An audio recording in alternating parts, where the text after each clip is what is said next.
मनोज जी, अभी आपने सबकी बात सुनी, इसके फैक्ट और इसके पूरे घटनाक्रम से आप लगातार इसको पढ़ते, सुनते, देखते और बोलते आ रहे हैं। इस विवाद के घटनाक्रम का असली कारण आप क्या मानते हैं कि क्या वाकई में कोई अपराध कारित हुआ है या फिर बदले की भावना से की गई एक विद्वेषपूर्ण कार्रवाई?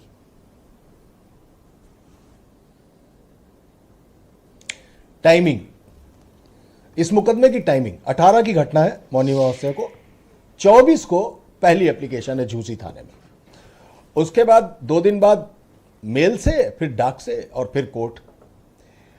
156(3) का मुकदमा। मैं आपको एक नाम याद दिलाता हूं, विभांशु सुधीर, और तारीख याद दिलाता हूं 24 नवंबर 2025। संभल में फायरिंग हुई।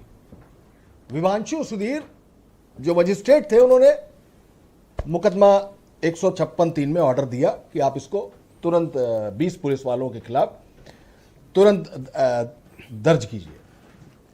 लेकिन अगले ही दिन सरकार कोर्ट चली गई, हायर कोर्ट चली गई। हायर कोर्ट जाना इज नॉट अ प्रॉब्लम, सबके अधिकार में है, लेकिन वो मुकदमा रुक गया। 14 मार्च को सुनवाई होगी उसकी।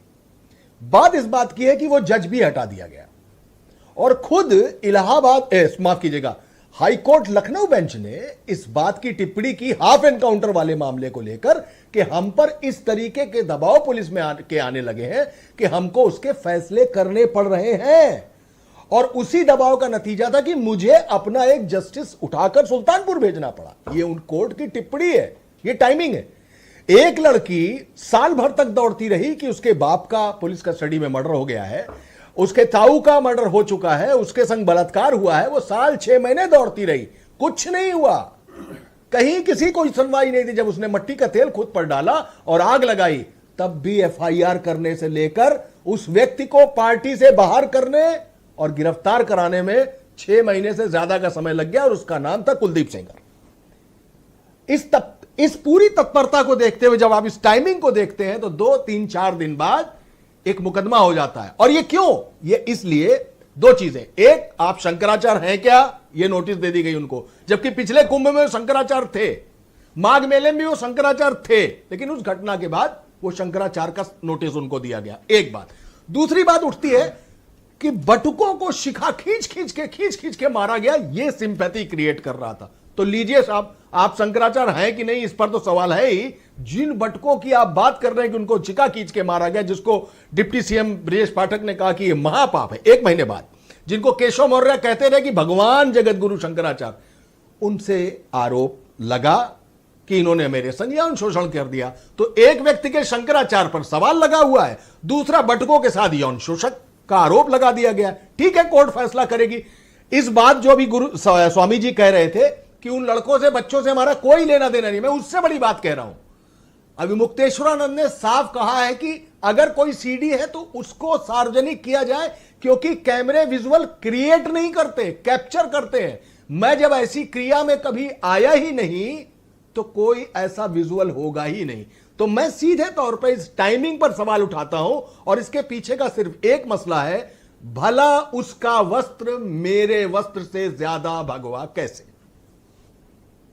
काफी इंपॉर्टेंट बात है ना, किसी के पक्ष के ना प्रतिपक्ष के, बिल्कुल सही है एकदम। तो आप क्या चाहते हैं, इसमें पुलिस को किस तरह से जांच करनी चाहिए, या किसी इंडिपेंडेंट एजेंसी को जांच की आवश्यकता है, ताकि जिस तरह के शक शुबा या लोगों के बीच भ्रम की स्थिति है, सनातन समाज का अपमान हो रहा है, उसका स्पष्टीकरण है?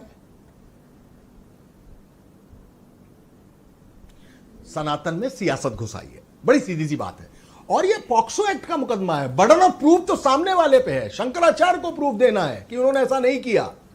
अभी सीमेंस का मिलना या उसकी फॉरेंसिक जांच अलग की बात है। अगर पुलिस ने उस लोकेशन पर जहां शंकराचार्य थे, ये बटुक भी अगर उसी लोकेशन मिल गए, गिरफ्तारी तो इसी में हो जाएगी।